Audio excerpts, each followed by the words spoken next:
So there is talk around the world that USA, the world's largest democracy, has entered into a recession, or many are still debating that the country might enter into one. The economy has materially slowed down.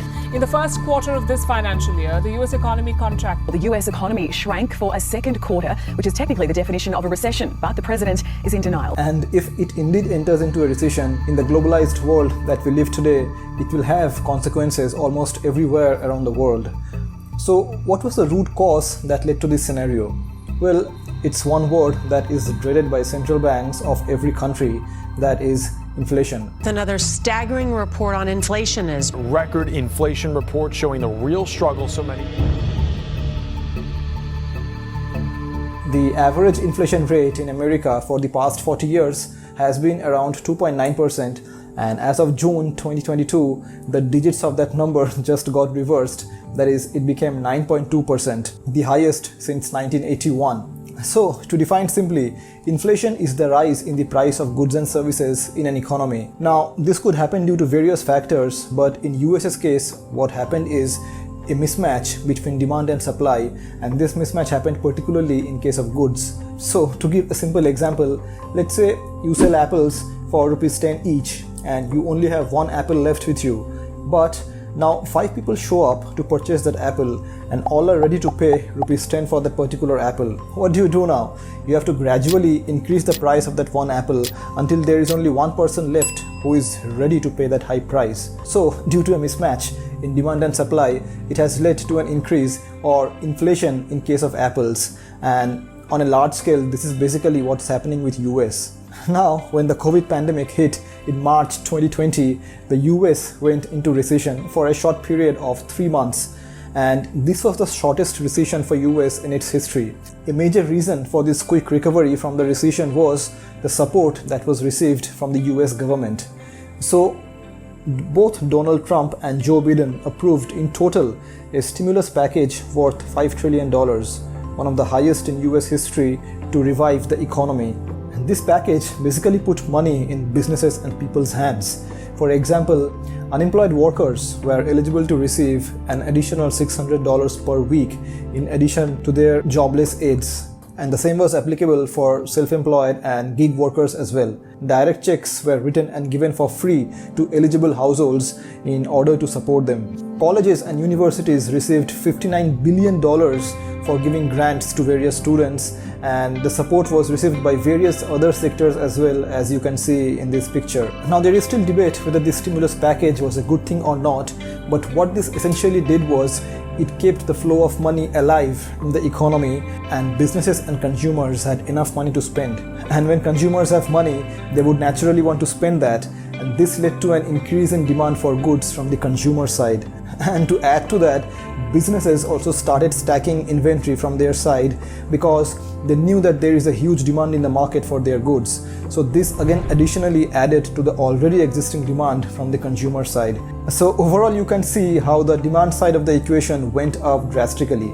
But when there is a demand, there has to be an equivalent supply in order to meet that demand, and this is where the problem started. A supply chain issue. A supply chain refers to a network of individuals and organizations that connect the source of a product, for example, where the raw material is available, to where the final product is finally consumed.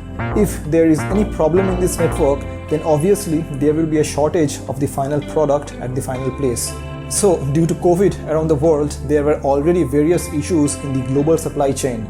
In the first quarter of 2022, China again went into a renewed lockdown, and because China and US are interlinked through various businesses, this started causing an issue for US from the supply chain side. For example, China dominates the market for rare earth minerals, and these are used in the manufacture of semiconductor chips. Now, these semiconductor chips are used heavily by the auto sector around the world, and because of Chinese lockdowns, there is a global shortage of these semiconductor chips. Now, since there is a huge demand, like we discussed, by consumer for cars in the US, every car company wants these chips, but there is a shortage of these chips. So what will naturally happen?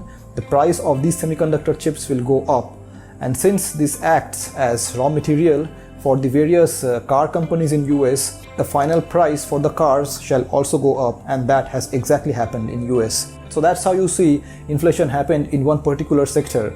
Now, this was just COVID and China.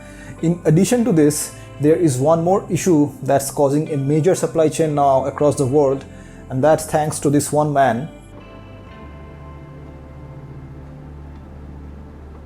Yes, the Russian-Ukraine war. For example, two particular areas that has been affected hugely because of the Russian-Ukraine war is food and oil. Ukraine and Russia happen to account for a third of the world's wheat production and about 75% of supply of sunflower oil. Now these two are used majorly when it comes to various food items.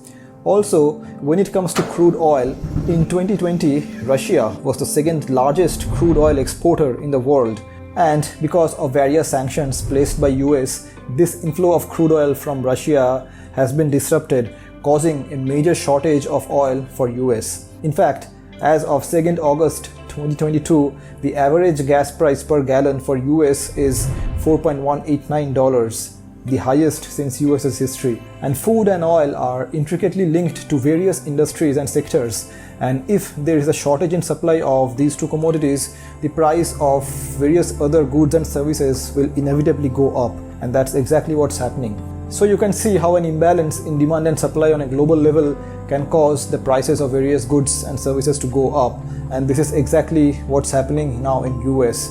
Now, since there is a global supply chain crisis, inflation is happening in various other countries across the world as well, but it is slightly worse in case of US because of the pumped up demand from the consumer side that has been already there. If you found this video informative and useful, please drop a like and consider subscribing. And until the next one, take care, see you, and bye-bye.